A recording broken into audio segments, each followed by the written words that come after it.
Hello friends, welcome to offer ഓഹരി. നമ്മളിന്ന് നോക്കാൻ പോകുന്നത് നിഫ്റ്റി, ബാങ്ക് നിഫ്റ്റി, അതുപോലെ 2-3 സ്റ്റോക്സുകളുടെ ടെക്നിക്കൽ ലെവൽസ് ആണ് നാളത്തെ ട്രേഡിങ്ങിന് വേണ്ടിയുള്ളത്. അപ്പോൾ ആദ്യം തന്നെ നമുക്ക് നിഫ്റ്റിയുടെ ലെവൽസ് നോക്കാം. അപ്പോൾ നിഫ്റ്റിയുടെ ഈ ഒരു ഇൻസ്റ്റിറ്റ്യൂഷൻ ലെവൽസ് ഒന്ന് മാർക്ക് ചെയ്ത് വെച്ചേക്കാം.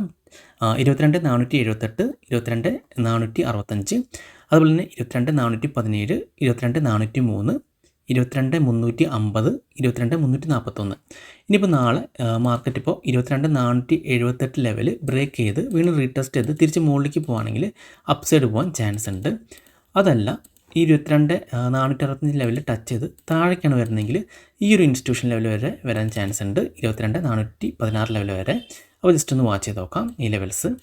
അടുത്ത് നമ്മൾ നോക്കാൻ പോകുന്നത് ബാങ്ക് നിഫ്റ്റിയാണ്. അപ്പോൾ ബാങ്ക് നിഫ്റ്റി നമുക്കിവിടെ നല്ല രീതിയിൽ ഒരു ട്രെൻഡ് ലൈൻ മാർക്ക് ചെയ്യാം.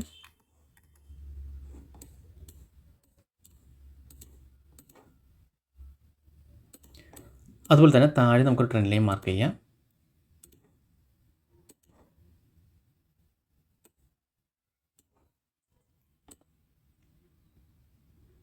അപ്പോൾ നാളെ ബാങ്ക് നിഫ്റ്റി ഈ ഒരു ട്രെൻഡ് ലൈനിന് ബ്രേക്ക് ചെയ്യണമെങ്കിൽ ഒന്ന് റീടെസ്റ്റ് ചെയ്ത് നോക്കാം. റീടെസ്റ്റ് ചെയ്ത് തിരിച്ച് കയറുകയാണെങ്കിൽ അപ്സൈഡ് പോകാൻ ചാൻസ് ഉണ്ട്. അതല്ല, താഴേക്കാണ് ബ്രേക്കൗട്ട് നടക്കണമെങ്കിൽ ജസ്റ്റ് ഒന്ന് വെയിറ്റ് ചെയ്യാം. വീണ്ടും റീടെസ്റ്റ് ചെയ്ത് താഴേക്ക് വരാണെങ്കിൽ നല്ല രീതിയിൽ ഡൗൺ സൈഡ് വരാനും ചാൻസ് ഉണ്ട്. അപ്പോൾ നമ്മൾ പറയുന്ന പോലെ തന്നെ നമ്മൾ ബ്രേക്കൗട്ടിൽ തന്നെ ബൈയോ സെല്ലോ ചെയ്യരുത്. അടുത്തൊരു ക്യാൻഡിലും കൂടി വാച്ച് ചെയ്യണം. അതിനുശേഷം മാത്രമേ നമ്മൾ എൻട്രി എടുക്കാവൂ. ഇനി നമ്മൾ നാളത്തേക്ക് വേണ്ടി സെലക്ട് ചെയ്ത സ്റ്റോക്സ് ഏതൊക്കെയാണെന്ന് നോക്കാം. അപ്പോൾ ആദ്യത്തെ സ്റ്റോക്ക് BEL ആണ്. അപ്പോൾ BEL നല്ല രീതിയിൽ അപ്സൈഡ് ആയിരുന്നു പോയിരുന്നത്. അപ്പോൾ ഇതിൻ്റെ ലെവൽസ് ഒന്ന് മാർക്ക് ചെയ്യാം. അപ്പോൾ ഈ ഒരു ഹൈയും കണക്ട് ചെയ്ത് നമുക്കൊരു ട്രെൻഡ് ലൈൻ മാർക്ക് ചെയ്യാം. അതുപോലെ താഴെയും ഇതുപോലെ നമുക്കൊരു ട്രെൻഡ് ലൈൻ മാർക്ക് ചെയ്യാം. ഓക്കെ, അപ്പോൾ അടുത്ത ദിവസം ഈ ഒരു ട്രെൻഡ് ലൈനാണ് ബ്രേക്ക് ചെയ്യണമെങ്കിൽ വീണ്ടും റീടെസ്റ്റ് ചെയ്ത് നോക്കാം. റീടെസ്റ്റ് ചെയ്ത് തിരിച്ച് കയറാണെങ്കിൽ അപ്സൈഡ് പോകാൻ ചാൻസ് ഉണ്ട്. അതല്ല, താഴേക്കാണ് ബ്രേക്കൗട്ട് ചെയ്യണമെങ്കിൽ വീണ്ടും ഒന്ന് റീടെസ്റ്റ് ചെയ്ത് നോക്കാം. റീടെസ്റ്റ് ചെയ്ത് താഴേക്ക് വരാണെങ്കിൽ ഈ ഒരു ലെവൽ വരെ പോകാനും ചാൻസ് ഉണ്ട്. ഓക്കെ, അപ്പോൾ BEL നാളെ ഈ ഒരു ബ്രേക്കൗട്ട് ലെവൽ ഒന്ന് വാച്ച് ചെയ്ത് നോക്കാം. അടുത്ത് നമ്മൾ നോക്കാൻ പോകുന്നത് പവർ ഗ്രിഡ് ആണ്. ഇപ്പോൾ പവർ ഗ്രിഡ് നമുക്ക് ഈ ഹൈ നമ്മൾ കണക്ട് ചെയ്ത് ഒരു ട്രെൻഡ് ലൈൻ മാർക്ക് ചെയ്യാം.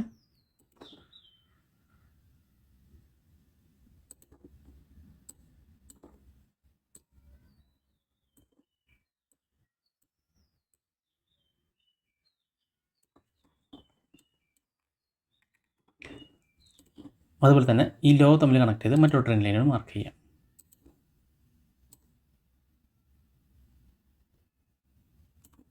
ഓക്കെ,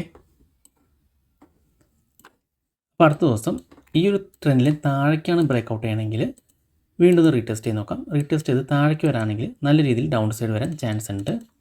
അതല്ല, ഈ ഒരു ട്രെൻഡ് ലൈൻ സപ്പോർട്ട് എടുത്ത് തിരിച്ച് കയറുകയാണെങ്കിൽ ഈ ഒരു ട്രെൻഡ് ലൈൻ വരെ പോകാനും ചാൻസ് ഉണ്ട് പവർ ഗ്രിഡ്. അപ്പോൾ ജസ്റ്റ് ഒന്ന് വാച്ച് ചെയ്ത് നോക്കാം. ഓക്കെ, ഇനി അടുത്ത സ്റ്റോക്സ് എന്ന് പറയുന്നത് HDFC ലൈഫ് ആണ്.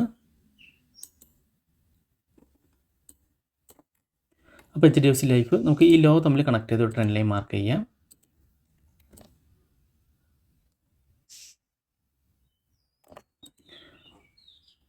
അതുപോലെ തന്നെ ഈ ഹൈ തമ്മിൽ കണക്ട് ചെയ്ത് മറ്റൊരു ട്രെൻഡ് ലൈൻ കൂടി മാർക്ക് ചെയ്യാം.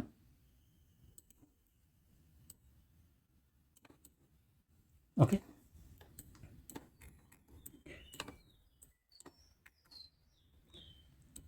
അപ്പോൾ ഈ ഒരു ട്രെൻഡ് ലൈൻ മുകളിലേക്കാണ് ബ്രേക്കൗട്ട് നടക്കണമെങ്കിൽ വീണ്ടും ഒന്ന് റീടെസ്റ്റ് ചെയ്ത് തിരിച്ച് അപ്സൈഡ് പോകാൻ ചാൻസ് ഉണ്ട്. അതല്ല, താഴേക്കാണ് ബ്രേക്കൗട്ട് നടക്കണമെങ്കിൽ വീണ്ടും ഒന്ന് റീടെസ്റ്റ് ചെയ്ത് താഴേക്ക് വരാണെങ്കിൽ നല്ല രീതിയിൽ ഡൗൺ സൈഡ് പോകാനും ചാൻസ് ഉണ്ട്.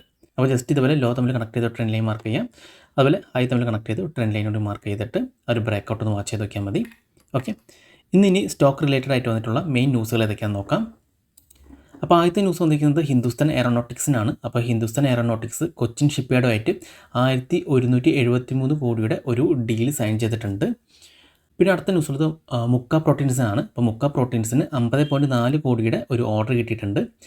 പിന്നെ അടുത്ത ന്യൂസ് ഉള്ളത് ബാങ്ക് ഓഫ് ഇന്ത്യക്കാണ്. അപ്പോൾ ബാങ്ക് ഓഫ് ഇന്ത്യക്ക് ഇൻകം ടാക്സ് ഡിപ്പാർട്ട്മെൻറ്റിൽ നിന്ന് 1127.7 കോടി പേ ചെയ്യാനുള്ള ഒരു നോട്ടീസ് കിട്ടിയിട്ടുണ്ട്. പിന്നെ അടുത്ത ന്യൂസ് ഉള്ളത് RVNL-നാണ്. അപ്പോൾ RVNL-ന് 303.8 കോടി രൂപയുടെ ഒരു ഓർഡർ കിട്ടിയിട്ടുണ്ട്. പിന്നെ അടുത്ത ന്യൂസ് വന്നിരിക്കുന്നത് NCC ആണ്. അപ്പോൾ NCCക്ക് 3086 കോടിയുടെ ഒരു പുതിയൊരു ഓർഡർ കിട്ടിയിട്ടുണ്ട്. അടുത്ത ന്യൂസ് ഉള്ളത് പ്രസ്റ്റേജ് എസ്റ്റേറ്റ് പ്രൊജക്ട്സ് ആണ്. അപ്പോൾ prestige estate projects Abu Dhabi investment authority അതുപോലെ തന്നെ കൊടാക് AF ആയിട്ട് 2001 കോടിയുടെ ഒരു ഡീൽ സൈൻ ചെയ്തിട്ടുണ്ട്. പിന്നെ അടുത്ത ന്യൂസ് ഉള്ളത് SBI ലൈഫ് ഇൻഷുറൻസിനാണ്. അപ്പോൾ SBI ലൈഫ് ഇൻഷുറൻസിന് ഇൻകം ടാക്സ് ഡിപ്പാർട്ട്മെൻറ്റിൽ നിന്ന് 5317.2 കോടി പേ ചെയ്യാനുള്ള ഒരു നോട്ടീസ് കിട്ടിയിട്ടുണ്ട്. ഇനി അടുത്ത ന്യൂസ് ഉള്ളത് ടൊറൻറ്റ് പവർ ആണ്. അപ്പോൾ ടൊറൻറ്റ് പവറിന് 1835 കോടിയുടെ ഒരു ഓർഡർ കിട്ടിയിട്ടുണ്ട്. അതായത് 150 മെഗാവാട്ട്സിൻ്റെ grid connection wind solar hybrid project setup ചെയ്യാനുള്ള ഓർഡറാണ് കിട്ടിയിരിക്കുന്നത്. അപ്പോൾ ഇതൊക്കെയാണ് ഇന്ന് മെയിനായിട്ട് ന്യൂസ് വന്നിരിക്കുന്ന സ്റ്റോക്സുകൾ. അപ്പോൾ ഈ സ്റ്റോക്സുകളും ഒന്ന് വാച്ച് ചെയ്ത് നോക്കാം. അപ്പോൾ ഈ വീഡിയോ നിങ്ങൾക്ക് ഇഷ്ടപ്പെട്ടെന്ന് വിചാരിക്കുന്നു. ഇനി നിങ്ങൾക്ക് എന്തെങ്കിലും ഡൗട്ട്സ് ഒക്കെ ഉണ്ടെങ്കിൽ ഈ കാണുന്ന വാട്സപ്പ് നമ്പറിലേക്ക് എനിക്കൊന്ന് മെസ്സേജ് ചെയ്താൽ മതി. അതുപോലെ തന്നെ നിങ്ങൾ ഈ ചാനൽ ഇതുവരെ സബ്സ്ക്രൈബ് ചെയ്തിട്ടില്ലെങ്കിൽ സബ്സ്ക്രൈബ് ചെയ്യാൻ മറക്കരുത്. ഒരുപാട് നല്ല സ്ട്രാറ്റജീസ് വീഡിയോസ് ഞാൻ ഈ ചാനലിലൂടെ അപ്ലോഡ് ചെയ്യുന്നതാണ്. മറ്റൊരു വീഡിയോയുമായി ഞാൻ വീണ്ടും അടുത്ത ദിവസം വരാം. അതുവരെ നന്ദി, നമസ്കാരം.